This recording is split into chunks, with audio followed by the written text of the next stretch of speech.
Climbing is as difficult as you want it to be. Climbing is very difficult. Climbers are out there always pushing themselves to find the next level of difficulty. And when you start out, climbing is difficult at the level that you are at. So yeah, you're continually pushing your body to the limits, putting yourself into some unusual positions, sometimes under time pressure on the wall, in a competition setting, you know, with a clock counting down, trying to solve that boulder problem the setters have given you. So I think the mental game is such a big factor.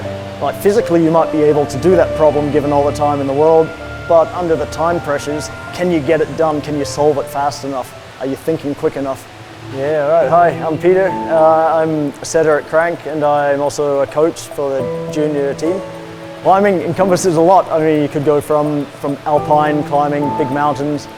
Lead climbing, on the other hand, you're tying into your own rope and carrying your rope up with you, clipping into protection periodically as you go up the wall. Well, associated risks, death. I mean, if everything went wrong, you could certainly die. In a gym environment, we're controlling those circumstances, we're making sure that it's as safe as possible. So taking death out of the equation, in the comp scene you tend to find that there are tendon injuries, muscle strains, dislocations, joint injuries, and maybe most commonly skin injuries. Climbers always looking at their fingers, splitting their tips, making sure their skin is good and it's going to last for their competition.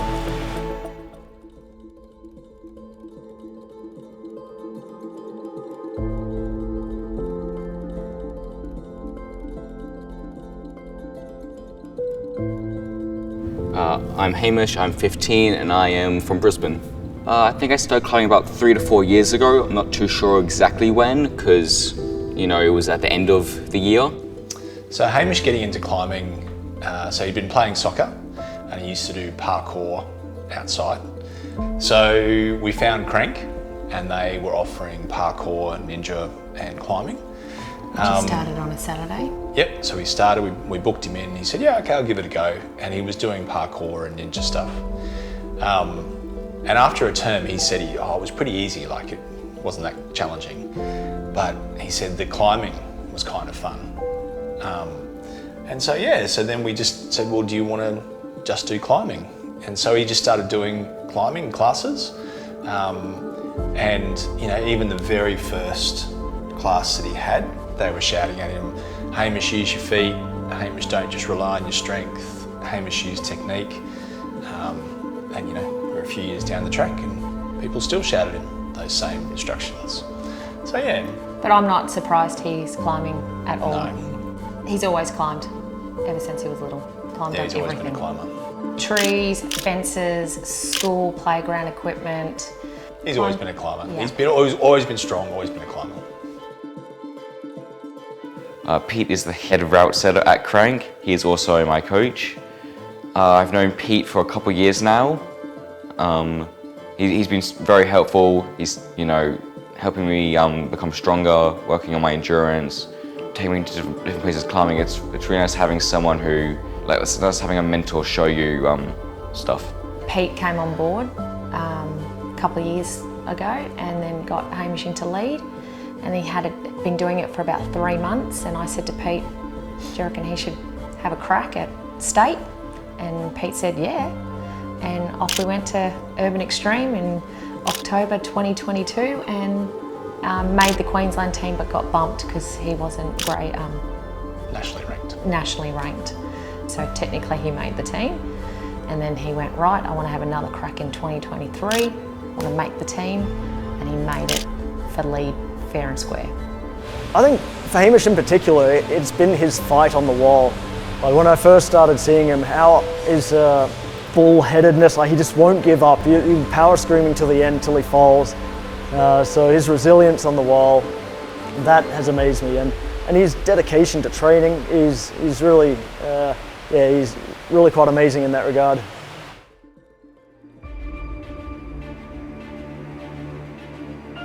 The National League competition is like one of our biggest competitions we have.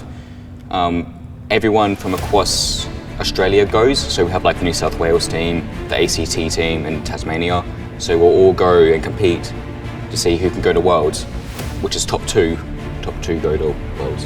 Yeah, we do 2 training sessions a week. usually consists of a 2-hour block. We focus on bouldering for strength and power. We also do a lot of lead climbing as well, and endurance training on the lead wall. Technique training, we've been doing a lot on footwork and using board training for maintaining good tension. Training's been pretty hard, lots of endurance work, been working on my flexibility as that's one of my main weaknesses. Done quite a bit of hangboarding as well and core work. Ideally I want to be a little bit better, but we'll see by the next week, see if I'm feeling better about that.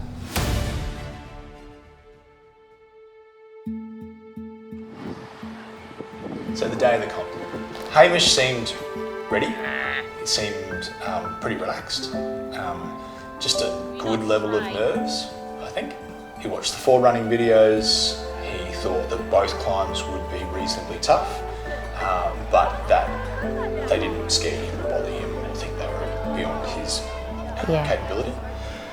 I think we were really nervous because we wanted him to do well, and for himself.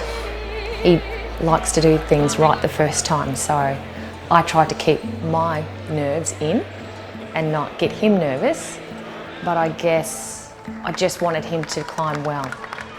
He's put the training in, so that's right. He's put the hard work in. If someone's put hard work in, you want to see them showcase what they've done. And he's probably one of the youngest in the group, so yeah, he's first year at youth. Yeah.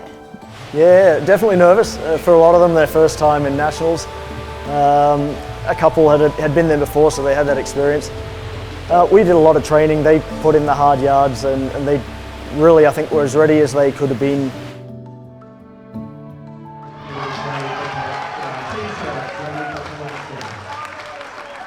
So the qualifiers. So in qualifier 1, Hamish thought that would be quite difficult, but when he pulled on and started going up, I think it was probably easier than he thought. So my first reaction to qualifier 1 was, this is going to be hard. It's my first look, actually like proper look of Youth A and what we're doing at Nationals. I was a bit concerned about pinches because they're not my strong suit, so I was really worried about that.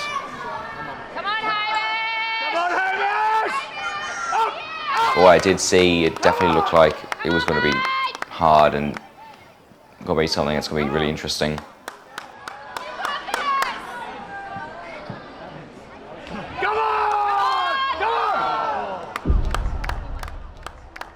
You can always tell how he climbs if he falls. Knowing your child as a parent, you know exactly what he's thinking when he comes down. You just read his face and you're like, right. I was a bit surprised that I fell because I knew that it wasn't like physically hard for me. I knew I could have topped it, but you know, it's competition, it's one attempt. Definitely feel like something that, you know, I'd just make, a silly mistake. You do get, invested. 100%, and you know that they're upset or they're disappointed or they're annoyed, and you can feel that. But yeah, some days you just go, mate, get back up there, come on, do it again.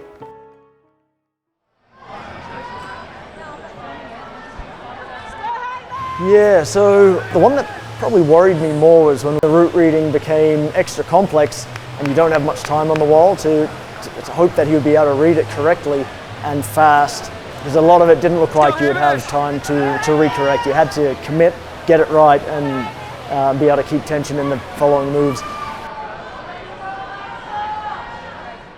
My initial reaction was I was looking at the slopers, which I'm not a big fan of slopers and dual techs. They are horrible, horrible holds.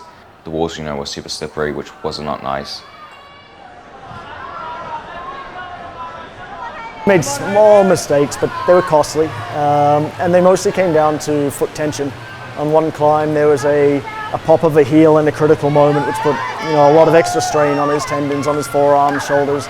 He recovered well, and he's got a good mind, so he was able to wipe that out and continue on the climb.